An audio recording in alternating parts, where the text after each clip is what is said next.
আসসালামু আলাইকুম ষষ্ঠ শ্রেণীর শিক্ষার্থীবৃন্দ, আশা করি তোমরা ভালো আছো। আজকে আমরা শিখব যে কোন সংখ্যা 9 দ্বারা বিভাজ্য কিনা তা জানার নিয়ম। আবার ভালো মতো পড়ি, কারণ অঙ্ক ভালো মতো না পড়লে বোঝা যায় না। কি বলেছে এখানে বলেছে কোন সংখ্যা 9 দ্বারা বিভাজ্য কিনা তা জানার নিয়ম। কোন সংখ্যা 9 দ্বারা বিভাজ্য কিনা তা জানার নিয়ম। তো এর মানে হচ্ছে বিভাজ্য মানে কি? বিভাজ্য মানে হচ্ছে কোন সংখ্যাকে 9 দিয়ে ভাগ করলে ভাগশেষ শূন্য হবে। তাহলে এটা আমরা কিভাবে বুঝবো? তো ভাগ করে দেখতে হয়। তো ভাগ করতে গেলে তো অনেক সময় লাগে। তো এটার শর্ট ফর্মটা কি, নিয়মটা কি, সেই নিয়মটাই আমরা জেনে নেব। নিয়মটা হলো সংখ্যাটির অঙ্কগুলোর যোগফল 9 দ্বারা ভাগ করা গেলেই সংখ্যাটি 9 দ্বারা বিভাজ্য হবে। ভালো করে মনোযোগ দিয়ে শুনুন। সংখ্যাটির অঙ্কগুলোর যোগফল 9 দ্বারা ভাগ করা গেলেই সংখ্যাটি 9 দ্বারা বিভাজ্য হবে। তো নিয়ম মনে রাখলাম, কিন্তু অঙ্ক করলাম না। অঙ্ক কি? অঙ্ক পারবো না। এর জন্য আমাদের করতে হবে কি?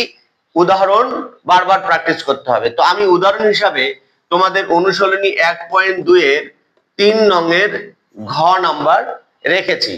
এখানে আছে 9 দিয়ে এই তিনটি সংখ্যাকে বিভাজ্য কিনা। তো 9 দিয়ে যদি আমরা 5075 কে ভাগ করতে যাই তাহলে অনেকটা সময় লাগবে। শর্টকাট নিয়ম কি? এখানে নিয়মটা বলা আছে সংখ্যাটির অঙ্কগুলোর যোগফল 9 দ্বারা ভাগ করা গেলেই সংখ্যাটি 9 দ্বারা বিভাজ্য হবে। তো এই যে প্রথম অঙ্কটা আপনারা দেখতে পাচ্ছেন, সংখ্যাটা দেখতে পাচ্ছেন, এই সংখ্যাটির কতগুলো অঙ্ক আছে? 5 7 0 5। এখন আমাদের কিভাবে বোঝা যাবে, মানে কিভাবে করলে বোঝা যাবে এই সংখ্যাটি 9 দিয়ে বিভাজ্য হবে? খুব সহজ। আমরা প্রথমে প্রথম সংখ্যার ক্ষেত্রে কথাটা লিখি যে প্রথম সংখ্যার ক্ষেত্রে আমরা লিখি এখানে প্রথম সংখ্যার ক্ষেত্রে অঙ্কগুলোর যোগফল। আমরা এখানে লিখি অঙ্কগুলোর যোগফল। এখন অঙ্কগুলোর যদি আমরা যোগ করি 5 যোগ 0 যোগ 7 যোগ 5।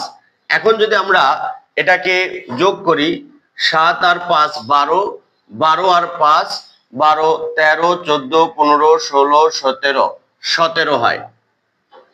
এখানে কত হলো? 17। এখন আমরা এখানে কমা দিয়ে লিখতে পারি যা 9 দ্বারা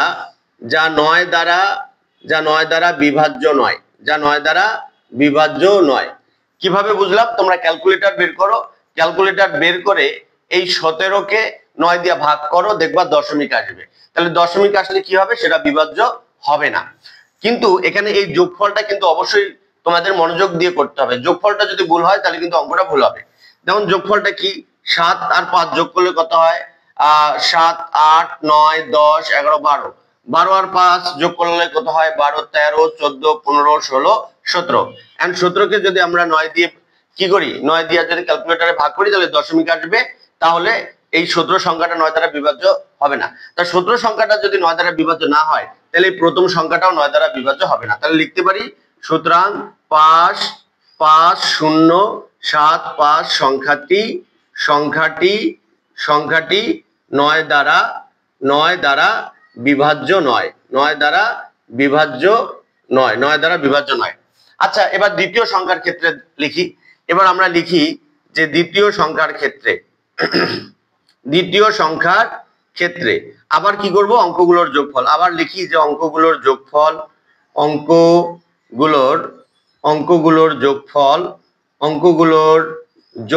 এখন অঙ্কগুলো কত আছে? 1 7 3 7। তাহলে 1 যোগ 7 যোগ 3 যোগ 7। এখন যদি আমরা যোগ করি 7 আর 3 10, 10 আর 7 17, 17 আর 1 18। কমা দিয়ে আমরা লিখি যা 9 দ্বারা বিভাজ্য। ক্যালকুলেটর বের করো, 18 কে 9 দ্বারা ভাগ করো, 2 হবে, কোনো দশমিক আসবে না। তাহলে আমরা লিখতে পারি সুতরাং এই পুরো সংখ্যাটি 1 7 3 7 সংখ্যাটি 9 দ্বারা বিভাজ্য। আশা করি বুঝতে পেরেছেন। যদি বুঝতে পারেন তাহলে এই তৃতীয় সংখ্যাটি কি 9 দ্বারা বিভাজ্য হবে কিনা অবশ্যই কমেন্ট বক্সে লিখে জানাবেন। আর যদি ভিডিওটি ভালো লেগে থাকে তাহলে শেয়ার করে অপরকে শেখার সুযোগ করে দিবেন এবং অবশ্যই শেয়ার করে টাইমলাইনে রেখে দিবেন, পরবর্তীতে উপকারে আসবে। Thank you very much. আসসালামু আলাইকুম।